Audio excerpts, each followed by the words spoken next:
One of the key concepts in public health is called shifting the curve. This curve represents the normal distribution of behaviors or symptoms in a population. Most behaviors and symptoms occur on a continuum. The number of behaviors or symptoms increases as you move from left to right. At some point, we define the condition as a disease or disorder. The basic idea of shifting the curve is that a small increase in exposure can result in a large increase in the percent of people with a disease or disorder. We can use a study about ADHD to show how this works. The study we will use was published by Tanya Froelich in Pediatrics in 2009. ADHD is a brain disorder. The prefrontal cortex, the part of the brain that makes us most distinctly human, is smaller in children who have this condition. A typical child who has ADHD is impulsive, hyperactive, or has problems paying attention. They may be forgetful and often have learning problems. To qualify for a diagnosis, a child's symptoms have to be severe. A typical child has one ADHD symptom, whereas the child with ADHD has about 15 symptoms. ADHD affects about 9% of children. This curve looks at the total population of children, but some children, like those who are exposed to lead, are at higher risk for ADHD. Lead is found everywhere, but some children are at higher risk for lead exposure, like children who are exposed to lead in older housing or plumbing. Lead damages brain cells and alters neurotransmitters like dopamine in the prefrontal cortex, the same area responsible for ADHD.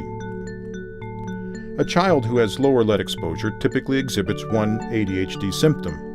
In contrast, a child who has higher lead exposure exhibits 3 symptoms. This shift in ADHD symptoms is subtle for an individual child, but it results in a large increase in the percent of children who meet the threshold for ADHD. This increase, from 5 to 13%, is equivalent to 600,000 more children in the United States having this condition. This shows how a small increase in lead exposure shifts the curve and results in a large increase in the percent of children with ADHD. Let's look at another exposure, tobacco.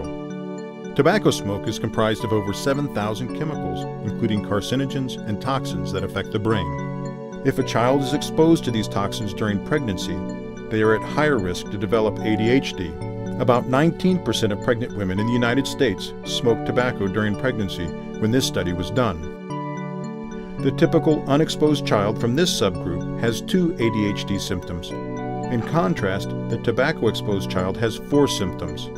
This subtle shift in ADHD symptoms results in a large increase in the percent of children who have ADHD. The increase from 7 to 16% is equivalent to 500,000 more children having ADHD.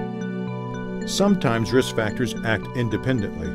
In other cases, like with lead and tobacco, they can magnify the impact of each other. This is called the synergistic effect. A child who has low lead exposure and wasn't exposed to tobacco typically exhibits one ADHD symptom.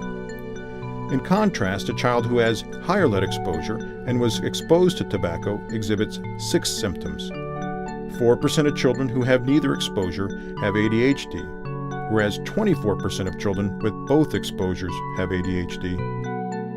This shift in ADHD symptoms results in a greater than 6-fold increase in the percent of children who have ADHD, an increase that is far greater than if you simply added the 2 risk factors together. This shows how exposures to lead and tobacco, which result in subtle shifts in ADHD behaviors, can lead to a large increase in the percent of ADHD. The good news is that this means that we can prevent about 1 million cases of ADHD in U.S. children, if we are willing to make the necessary investments.